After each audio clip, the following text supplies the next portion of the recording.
இது ஒரு CBN தயாரிப்பு. நீங்கள் பார்த்துக் கொண்டிருப்பது ஒரு புதிய வாழ்க்கை நிகழ்ச்சி. வணக்கம். ஒரு புதிய வாழ்க்கை நிகழ்ச்சிக்கு உங்களை அன்புடன் வரவேற்கிறோம். இந்த நிகழ்ச்சியின் மூலமாக உங்களை சந்திச்சதில் ரொம்பவே சந்தோஷப்படுறோம். இன்றைக்கி ஒரு ஸ்பெஷல் எபிசோடு தான் உங்களுக்காக கொண்டு வந்திருக்கோம். இன்றைக்கி உங்கள் கூட சேர்ந்து வேலண்டைன்ஸ் டே கொண்டாட போகிறோம். அதுவும் உண்மையான அன்பை பற்றி நம்ம தெரிஞ்சுக்க போகிறோம். சில வண்டிகள் பின்னாடி ஐ லவ் யூ அப்படின்னு எழுதியிருப்பாங்க. இதுதான் அந்த அன்பா? இல்லை, தேவனுடைய அன்பு ஒரு ஸ்பெஷலான உணர்வை நமக்கு தரும். அதை நம்ம புரிஞ்சு கொள்வதற்காக ஒரு கவிதையை பார்க்க போகிறோம். இதோடைய தலைப்பு பின்தொடருதல். இதை நமக்காக தான்யா வாசிக்க போறாங்க. இது என் வாழ்க்கையின் கதைதான். பட்டாம்பூச்சிகளை பிடிப்பது எனக்கு ரொம்ப பிடிக்கும். ஊஞ்சல்ல ஆடுறது எனக்கு ரொம்ப பிடிக்கும். இந்த மாதிரி உலகத்துல இருந்து நான் வித்தியாசமா இருக்கிறதா நான் உணர்றேன். எனக்கு பொன்வண்டு பிடிப்பது பிடிக்கும். மொத்தத்துல உலகத்தோட மரபுகளை விட்டு விலகி இருந்தேன். ஆனா இது எல்லாமே என்னுடைய சிறு ஆசைகள் தான். ஆனா என்னோட உலகமே இந்த ஆசைகளை விட்டு மிகவும் தொலைவில் இருந்தது தான். நீண்ட நாட்களா நான் என்னை விட்டு ஓடிக்கிட்டே இருந்தேன். ஒரு உடைந்து போன கட்டிடத்தை போல சிதிலங்களால் நிறைந்திருந்தது. இதுதான் என்னோட அடையாளமாவும் இருந்தது. இந்த சேத்துல இருந்து வெளியே வரதுக்காக நான் தினமும் போராடி கொண்டிருப்பதா என்ன நான் நினைச்சுக்கிட்டு இருந்தேன். ஆனா உண்மையை சொல்லணும்னா நான் ரொம்ப டயர்ட் ஆயிட்டேன்னு தான் சொல்லணும். அதுக்கப்புறமா வேதத்துல நான் என் வாழ்க்கையை போலவே இருந்த ஒரு பெண்ணை பத்தி வாசிச்சேன். அவளோட பேரு கொமேதா. அவ ஒரு விபச்சாரியா இருந்தா. அவ தன்னுடைய வாழ்க்கையில முற்றிலுமாக மூழ்கி இருந்தா. இப்போ அவள்கிட்ட இழக்க மானமோ மரியாதையோ இல்ல. அவ ஒரு விபச்சாரியா இருந்ததுனால யாருக்குமே அவளை பிடிக்காம இருந்தது. அவ நீண்ட நாட்களாக தன்னை விட்டு ஓடிக்கிட்டே இருந்தா. ஆனா தேவனோ அவளுடைய வாழ்க்கைய பத்தி வேறொரு விதமா நினைச்சிருக்காரு. அவரு ஓசியா என்கிற நபர்கிட்ட இருந்து நீ போய் அவளை திருமணம் செஞ்சுக்கோ அப்படின்னு கூறியிருக்காரு. அவ சரியாவதற்கு நீ காத்திருக்க வேண்டாம், அவ இருக்கிற மாதிரியே அவளை ஏத்துக்கோ அப்படின்றதும், அவ மேல அன்பு காட்டு அப்படின்னு சொன்னதும், அவ மேல நிபந்தனை இல்லாம அன்பு காட்டணும், நீ என்ன பெற முயற்சிப்பது போல அவளையும் ஏத்துக்கோ அப்படின்றது மட்டும் இல்லாம, அவ உன்னை விட்டு விலகி போனாலும் நான் உன்னை ஏத்துக்கிட்டது போல அவளை நீயும் ஏத்துக்கணும். நீ எதுல இருந்து அவளை மீட்டாயோ அவ மறுபடியும் அங்க சென்று விட்டாள். மறுபடியும் அவளை கொண்டு வர நீ முயற்சி செய். விலை கொடுத்து மீண்டும் அவளை நீ கொண்டு வர வேண்டும். இப்படிலாம் அவரு போதிச்சிருக்காரு. நான் உனக்கு தந்தது போல அவளுக்காக நீ எவ்வளவு விலை கொடுக்க வேண்டும்னாலும் நீ தந்தே ஆகணும். அவ இந்த அன்புக்கு தகுதியானவள் இல்லைன்னு நிச்சயமா யோசிப்பா. ஆனா இந்த அன்புக்கு அவ எப்பவுமே தகுதியானவளா இருந்தா அப்படின்றத நீ அவளுக்கு தெரியப்படுத்தணும். இந்த விஷயத்துல நானும் கோமேருவ போலவே இருந்தேன்னு சொல்றது பொய்யாகாது. நானும் பாவத்துல மூழ்கி இருந்தேன். சாபத்தால நிறைஞ்சிருந்தேன். என்னை இந்த கண்ணீர்ல இருந்து வெளியே கொண்டு வர வழியே தெரியல. எனக்கு வாழணும்ன்ற ஆசையே இல்லாம போயிடுச்சு. நானும் இந்த அன்புக்கு தகுதியானவள், என் மேலையும் எல்லையற்ற அன்பு காட்ட ஒருத்தர் இருக்கிறாரு அப்படின்ற எண்ணமே இல்லாம போயிடுச்சு. கோமேரு மாதிரியே பயன்படுத்தப்பட்டு தூக்கி எரியப்பட்ட மாதிரி உணர்ந்தேன்.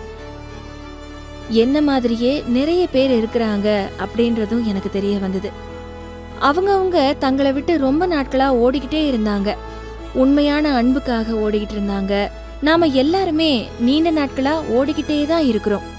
ஆனா இது எல்லாத்துக்கும் நடுவுல தேவன் உங்களை பார்த்து நான் உன்னை பெற முடியும் அப்படிங்கிற எதிர்பார்ப்போட உன் வாழ்க்கை முழுவதும் உன் பின்னே வருவேன்னு சொல்றாரு. நான் உன்னை நேசிக்கிறேன் அப்படின்னு சொல்ல ஆரம்பிச்ச தேவன் உன்னை தடுத்து உன்னை பிடிக்க முடியும் அப்படின்னு எதிர்பார்ப்புல இருக்கிறாரு. ஓடுவதை நிறுத்தி நீ என்னுடையவள். ஓசியா கோமேருவை சுத்த மனதோட நேசித்தது போல நானும் உன்னை அளவில்லாம நேசிக்கிறேன். நீ என்னை விட்டு விட்டாலும் நான் உன் பின்ன வருவேன். நான் உன்னை மீட்டெடுத்து உன் வாழ்க்கைக்கு நீ மீண்டும் போகிற மாதிரி நான் மீண்டும் வருவேன். உனக்காக தான் என்னுடைய குமாரன் இயேசுவை ஜீவனை தருவதற்காக அனுப்பினேன். என்னிடத்தில் திரும்பி வா. என்னை விட்டும் உன்னை விட்டும் ஓடுவதை நிறுத்து. என்னுடைய கிருபை உன்னை சூழ்ந்து கொள்ளும்படி செய்வேன். தேவனே, என்னை உங்களை நோக்கி இழுத்து கொள்ளுங்கள் அப்படின்னு சொன்னேன். நன்றி தான்யா. தேவனுடைய அன்பு நம்ம எப்படி பின்தொடர்ந்து வருது அப்படிங்கிறத நம்ம பார்த்தோம். அந்த அன்புக்கு நம்ம தகுதியே இல்லாதவங்களா இருந்தாலும் கூட அவருடைய அன்பு நம்மை பின்தொடர்ந்து வருகிறது. பைபிளில் ஒரு வசனம் இருக்கு, 1 யோவான் 4:19. அவர் முந்தி நம்ம இடத்தில் அன்பு கூர்ந்தபடியால் நாமும் அவரிடத்தில் அன்பு கூறுகிறோம். இந்த வசனத்தின்படி நம்ம மற்றவங்களை நேசிக்க தேவன் நமக்கு உதவி செய்வாராக. இப்போது வருவது ஒரு சிறிய இடைவேளை. இடைவேளைக்கு பிறகு ஒரு சாட்சியை பார்க்கலாம்.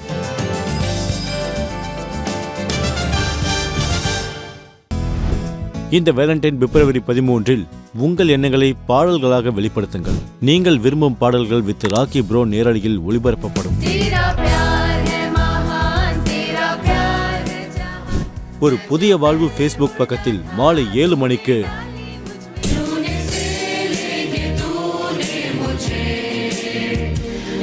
உங்களுடைய விசேஷமான நபருக்காக, உங்களுடைய நண்பராக இருக்கலாம் அல்லது உங்களுடைய வாழ்க்கை துணையாக இருக்கலாம், பாடலை டெடிகேட் செய்யுங்கள்.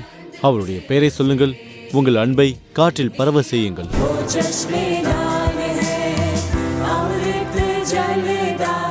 தவறாமல் இணைந்து விடுங்கள். ஏனென்றால் பாடல் இல்லாமல் உங்கள் அன்பை வெளிப்படுத்துவது முழுமையடையாது. நினைவில் வைத்துக் கொள்ளுங்கள், பிப்ரவரி 13 நான் விரும்பும் பாடல் வித் ராக்கி ப்ரோ ஒரு புதிய வாழ்வு ஃபேஸ்புக் பக்கத்தில் மட்டுமே. வெல்கம் பேக் டு ஒரு புதிய வாழ்க்கை. இந்த ஸ்பெஷல் எபிசோடில் உண்மையான அன்பை பற்றி பார்த்துட்டு இருக்கோம். இப்போது ஒரு சாட்சியை பார்க்க இருக்கிறோம். ஹேமந்த் அவங்கள தான் நம்ம சந்திக்க போகிறோம். இவங்க தன்னுடைய அன்பு கதையை பாலிவுட் ஸ்டைலில் எழுத நினைச்சாங்க. ஆனால் இவங்களுடைய கதையை நம்முடைய தேவன் எழுதியிருக்கிறார். வாங்க அவங்க சந்தித்து தெரிந்து கொள்ளலாம். ஹேமந்தா திகில் அவர்கள் தன்னுடைய வாலிப வயதில் பாலிவுட்டில் வருவது போல எப்பொழுதும் ஒரு மகிழ்ச்சியான வாழ்க்கை மற்றும் உறவு வேண்டும் என்று கனவு கண்டார். ஆனால் அவர் அடிக்கடி அவருக்கு கிடைத்த ஏமாற்றம் மற்றும் துக்கத்தினால் உண்மையான வாழ்க்கை பாலிவுட் கனவிலிருந்து வித்தியாசமானது என்பதை உணர்ந்தார். ஒரு நல்ல பார்ட்னர் கிடைக்கணும், ஒரு நல்ல வாழ்க்கை துணை கிடைக்கணும்னு நான் எதிர்பார்த்தேன். நிறைய நேரம் செலவு செஞ்சேன், தூக்கத்தை தொலைச்சேன், பணத்தை செலவு பண்ணேன். நான் பெற வேண்டிய விஷயத்துக்கு பின்னாடி ஓடிக்கிட்டே இருந்தேன். ஆனால் அது நடக்கவே இல்லை. சோர்வு மற்றும் மன அழுத்தத்துக்குள்ள நான் போயிட்டேன். அதோடு கூட ஆண்டவரே, ஏன் என் வாழ்க்கையில இப்படிலாம் நடக்கணும்னு கேள்வி கேட்டேன். நான் வாழ்ற இந்த வாழ்க்கையே எனக்கு பிடிக்கல. ஹேமந்துடைய தொடர்ச்சியான ஏமாற்றத்தினால் கவலைப்பட்டு அவருடைய பெற்றோர் அவருக்காக தொடர்ந்து ஜெபம் செய்தார்கள். மேலும் பாஸ்டர்களிடமும் அவருக்காக ஜெபம் செய்ய சொல்லி கேட்டுக்கொண்டார்கள். ஒரு பாஸ்டர், ஒரு ஃப்ரெண்டு போல எனக்கு இதை சொல்லி புரிய வச்சாங்க. தேவனோட விருப்பம் நிறைவேற வாழ்க்கையில நிறைய இடம் தரணும். நம்ம விருப்பப்படி ஏதாவது ஒரு வேலையை நாம செய்யறப்ப அதுல வெற்றி கிடைக்காதுன்னு சொன்னாங்க. அப்ப எனக்கு இந்த வசனம் கிடைச்சது. நான் உன்னை தாயின் வயிற்றில் உருவாகும் முன்னே உன்னை அறிந்தேன், உன் பெயர் சொல்லி அழைத்தேன், நான் உங்கள் பேரில் நினைத்திருக்கின்ற நினைவுகளை அறிவேன் என்று கர்த்தர் சொல்கிறார். அவைகள் தீமைகள் அல்ல, சமாதானத்துக்கு ஏதுவான நினைவுகளே. எரேமியா 29:11. அப்ப எனக்கு ஒரு நிம்மதி வந்துச்சு. எனக்கு ஆறுதல் கிடைச்ச மாதிரி இருந்துச்சு. தேவன் எனக்காக திட்டம் பண்ணி வச்சிருக்கிறப்ப என்னால நான் நினைச்சு வச்சிருக்கிற அர்த்தம் இல்லாத, செயல்படுத்த முடியாத, அடைய முடியாத திட்டத்துக்கு பின்னாடி நான் எதுக்காக ஓடணும்னு அப்ப நினைச்சேன். ஹேமந்த் முழு மனதோடு தேவனோடு இருந்த உறவை வலுப்படுத்தினார். மேலும் பைபிள் காலேஜில் இளங்கலை முடித்தார். அங்கு திரை மறைவில் ஹேமந்திற்காக தேவன் ஒரு நல்ல வாழ்க்கை துணையை ஆயத்தப்படுத்திக் கொண்டிருந்தார். நான் அமிர்தரஸ்ல ஒரு யூத் பாஸ்டரா ஊழியம் செஞ்சுக்கிட்டு இருந்தேன். அப்போ ஒரு டயசிஸ் நிகழ்ச்சி இருந்துச்சு. அந்த கான்ஃபரன்ஸ்ல என்னோட மாமியாரும் வந்திருந்தாங்க. அந்த நேரம் அவங்கள எனக்கு தெரியாது. அவங்க கூட அவங்க ஃப்ரெண்டும் வந்திருந்தாங்க. அவங்க தங்க இடம் மற்றும் மற்ற விஷயங்களை பத்தி நான் அவங்களுக்கு சொல்லிக்கிட்டு இருந்தேன். அந்த நேரத்துல இந்த பையன் ரொம்ப நல்லவனா இருக்கான், இவன் நம்ம வீட்டுக்கு மருமகனா ஆனா நல்லா இருக்கும்னு அவங்க மனசுல ஒரு விருப்பம், ஒரு எண்ணம் வந்துச்சு. அதுக்கப்புறம் ஹிமாச்சல்ல அவங்க போயிட்டு இருந்த சர்ச்சுக்கு எனக்கு பாஸ்டரா டிரான்ஸ்ஃபர் வந்துச்சு. நான் அங்க பாஸ்டரா ஊழியம் செஞ்சேன். அதே நேரத்துல என்னோட மனைவியும் அவங்க குடும்பத்தாரும் எங்க அம்மா அப்பா கிட்ட ரொம்ப அன்பா நடந்துக்கிட்டாங்க, ரொம்ப மரியாதையாவும் நடந்துக்கிட்டாங்க. அப்ப இவங்க தனக்கு மருமகளா வந்தா நல்லா இருக்கும்னு என் அம்மாவோட மனசுலயும் தோணி இருந்திருக்கு. அப்புறம் எங்களோட பழக்கம் ரொம்ப அதிகமாச்சு. அவங்க எங்க வீட்டுக்கு வந்தாங்க, நாங்க அவங்க வீட்டுக்கு போனோம். எங்க 2 பேரோட குடும்பத்துக்குமே ரொம்ப பிடிச்சு போயிருச்சு. அப்புறம் எங்களுக்கு கல்யாணம் பண்ணி வைக்கலாங்கிற முடிவுக்கு வந்துட்டாங்க. சீக்கிரமே 2 குடும்பத்தாரும் தங்களுடைய மனதில் இருந்ததை சொல்லி திருமண திட்டத்தை பேசினார்கள். முன்பு செய்வது போல் தன்னுடைய விருப்பத்தின்படி செய்யாமல் இந்த முறை ஹேமந்த் தன்னுடைய அடுத்த படியை தேவனுக்கு முன்பாக வைத்தார். தன் ஆவிக்குரிய சரியானவர்களிடத்தில் ஆலோசனை பெற்றார். இந்த விஷயத்தை பத்தி என்னோட மென்டார் கிட்டையும் பிஷப் கிட்டையும் தேவனோட வழிகாட்டுதல்னால அது சரியா நடந்துச்சு. இந்த எல்லா விஷயங்களுமே நடந்துச்சு. எல்லா பாஸ்டர்களும் மென்டார்களும் என்னோட பெற்றோர்களும் மற்றும் மற்றவங்களோட சம்மதத்தோட எனக்கு கல்யாணமாச்சு. எங்க குடும்பமும் உருவாச்சு. தேவன் 2 மகள்களை எனக்கு கொடுத்தாரு. அவங்க என் வாழ்க்கையில என்னோட கடந்த கால இழப்புகளை சரி பண்ண தேவன் எங்களுக்கு தந்த விலை உயர்ந்த பரிசாகும். தேவன் கொஞ்சம் கொஞ்சமா இந்த விஷயங்களை சரி செஞ்சாரு. நாங்க வாழ்க்கைய அனுபவிச்சோம், இப்பவும் அனுபவிக்கிறோம். ஆண்டவரோட ஊழியத்துல நாங்க மகிழ்ச்சி அடைகிறோம். இந்த அழகான குடும்பத்தையும் இந்த ஒரு வாழ்க்கையும் கொடுத்த ஆண்டவருக்கு நான் என் மனசார எப்பவுமே நன்றி சொல்லிக்கிட்டே இருப்பேன். ரெவரண்ட் ஹேமந்த் அவங்களுடைய சாட்சி ஒரு உத்வேகம் கொடுக்கக்கூடியதா இருந்தது. தேவன் நம்ம வாழ்க்கையில ஒரு அன்பு கதையை எழுதுற விட ஒரு பெரிய ஒரு விஷயம் இருக்க முடியுமா என்ன? அதுதான் உண்மையான அன்பு. இப்படித்தான் ஒரு ராஜா இருந்திருக்காரு. அவர் ரொம்ப ஒரு அன்பான ஒரு குணமுள்ள ராஜாவா இருந்திருக்காரு. அதே சமயம் அவர் ஒரு நேர்மையான ராஜாவாகவும் இருந்திருக்காரு. அதனால மக்கள் எல்லாருமே அவர் மேல ரொம்ப அன்பாவும் இருந்திருக்காங்க. அதே சமயம் அவர் நேர்மையா இருக்கான ஒரு பயத்தோடையும் இருந்திருக்காங்க. ஒரு நாள் ஒரு காவலாளி வந்து அந்த ராஜா கிட்ட சொல்றாரு, ராஜாவே, நம்ம கஜனாவுல இருந்து தங்க நாணயங்கள் காணாம போயிருக்கு, 10 நாணயங்கள் காணாம போயிருக்கு அப்படின்னு ஒரு காவலாளி வந்து சொல்றாரு. அதை பார்த்த உடனே ராஜா சொல்றாரு, இது எப்படி நடந்தது? இப்படி ஒரு சம்பவம் இதுவரைக்கும் நடந்ததே கிடையாதே. இது எப்படி நடந்தது? யாரு திருடன்னு கண்டுபிடிங்க, அவருக்கு ஒரு 10 கசையடி கொடுங்க அப்படின்னு சொல்றாரு. ஆனா அது யாரு திருடுனா அப்படிங்கிறத கண்டுபிடிக்கவே முடியல. இப்படி ஒரு தடவை இல்லை, 2 தடவை இல்லை, 10 தடவை இதே மாதிரி தங்க நாணயங்கள் காணாம போய்கிட்டே இருந்திருக்கு. இவரும் ஒவ்வொரு தடவையுமே 10 கசையடி, 15 கசையடி அப்படி படிப்படியா கொண்டு போய் 40 கசையடி, யாரு திருடன் கண்டுபிடிக்குங்களோ 40 கசையடி கொடுக்கணும்னு சொன்னாரு. 40 தடவை கசையடி கொடுத்தாங்கன்னா அவன் உயிர் பிழைக்கதே கஷ்டம். அந்த அளவுக்கு அது ஒரு பெரிய தண்டனையா இருக்குது. ரொம்ப தீவிர விசாரணை நடந்ததுக்கு பிறகுதான் தெரியுது அதை திருடினது இந்த ராஜாவுடைய மகள் அப்படின்னு கண்டுபிடிக்கிறாங்க. ராஜாவுக்கு ஒரே அதிர்ச்சி, என்ன பண்ணனே தெரியல. ஆனா இவர் நேர்மையான ராஜா வேற. இப்ப இளவரசிய கசையடிக்காக அழைத்து கொண்டு போறாங்க. இப்போ இந்த ராஜா பார்க்காரு, என்ன பண்ணனே தெரியல. என்ன பண்ணாரு, அவர் மகள் கிட்ட போயிட்டு அவருடைய கிரீடம் எல்லாத்தையுமே கலட்டி வச்சுட்டு, என்னையால் என்னுடைய பொண்ணு அடி வாங்குறத தாங்க முடியல, ஏன்னா நிச்சயமாக 40 கசையடினா நிச்சயமாக அந்த குழந்தை இறந்து போயிடும். அதே நேரம் நான் கொடுத்த அந்த தீர்ப்பையும் மாற்றமும் வரக்கூடாது, அப்படிங்கிறதுனால நீங்கள் அடிக்க ஆரம்பிங்க அப்படின்னு சொல்கிறாரு. அவருடைய ராஜாவுடைய எல்லாத்தையுமே பக்கத்தில் கலட்டி வச்சுட்டு அவருடைய மகளை அப்படி போய் கட்டி அணைச்சிக்கிறாரு. இப்போ காவலாளியை நோக்கி சொல்கிறாரு, நீ அடிக்க ஆரம்பி. அதே மாதிரி அந்த 40 கசை அடிகளையும் அந்த ராஜா வாங்கிக்கிட்டாரு. மகளுக்கு ஒரு அடி கூட படலை. அவள் பாதுகாப்பாக அவங்க அப்பாவுடைய அரவணைப்பில் இருந்தாள். ராஜா ரொம்ப வயசானவராக இருந்தார், ரொம்ப பலகீனமாக இருந்தார். அதனால் அந்த கசையடிகள் முடிந்த பிறகு அந்த இடத்துலையே அவர் இறந்து போயிருந்தார்.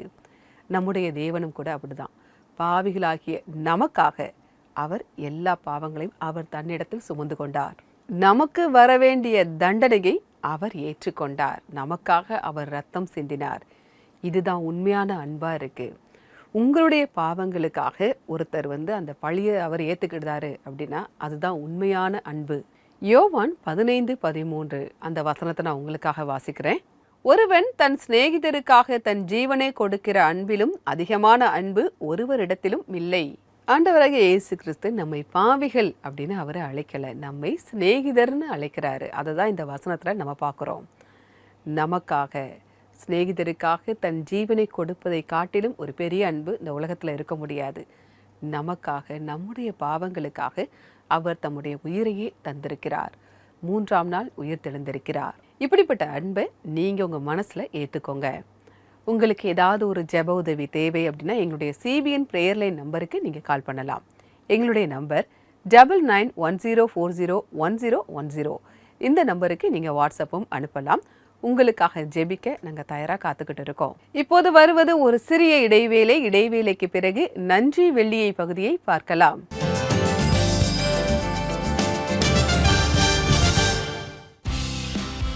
இந்த பிப்ரவரி ஒரு புதிய வாழ்க்கை நிகழ்ச்சி தேசிய சேனலில் ஹார்ட்மேன் காலேஜ் பரேலியில் இருந்தும்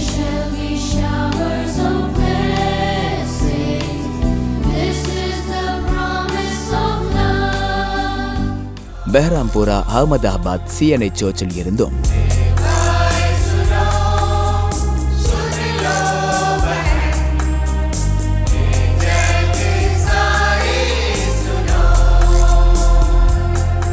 the Indore Pentecostal church of God இண்டோரில் இருந்தும்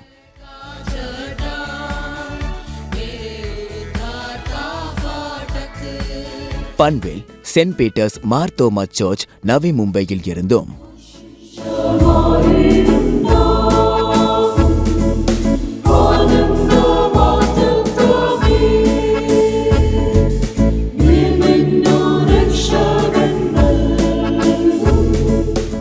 கலர்ஸ் டிவி மற்றும் சிபிஎன் இந்தியா யூடியூப் சேனலிலும் ஒளிபரப்பாகிறது.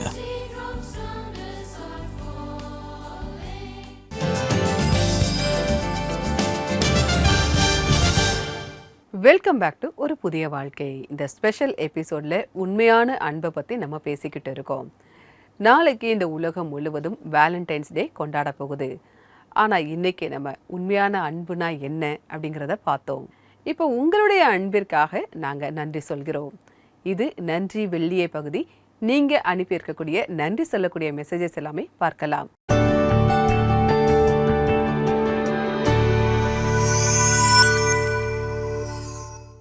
வந்திருக்கக்கூடிய முதல் மெசேஜை பார்க்கலாம். ஒரு புதிய வாழ்க்கை நிகழ்ச்சிக்கு வணக்கம்.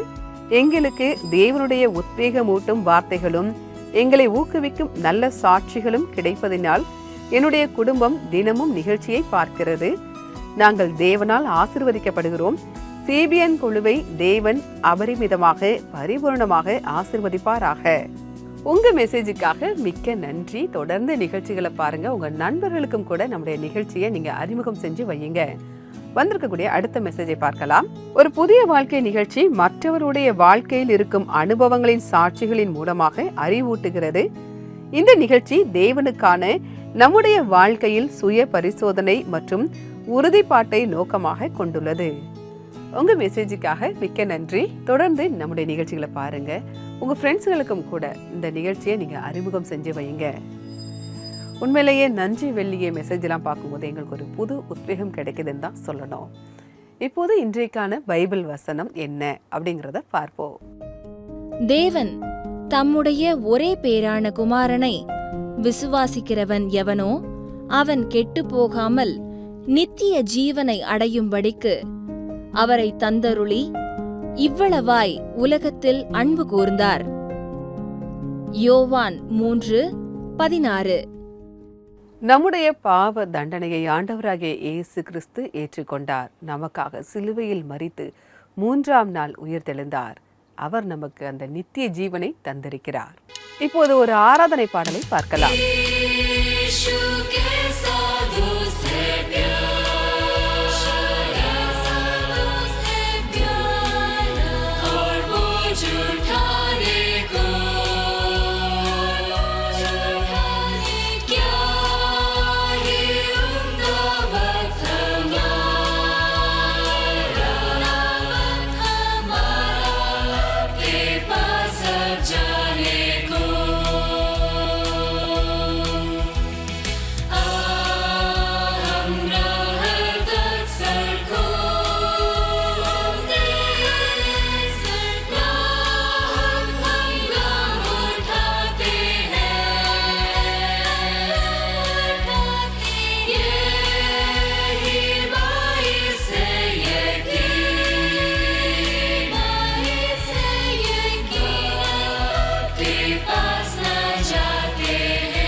நம்முடைய பாரங்களை சுமக்க விரும்புபவரும் அவர்தான். அவர் எப்பவுமே நமக்கு ஒரு ஆசீர்வாதமான வாழ்க்கையை தரவே அவர் விரும்புகிறார்.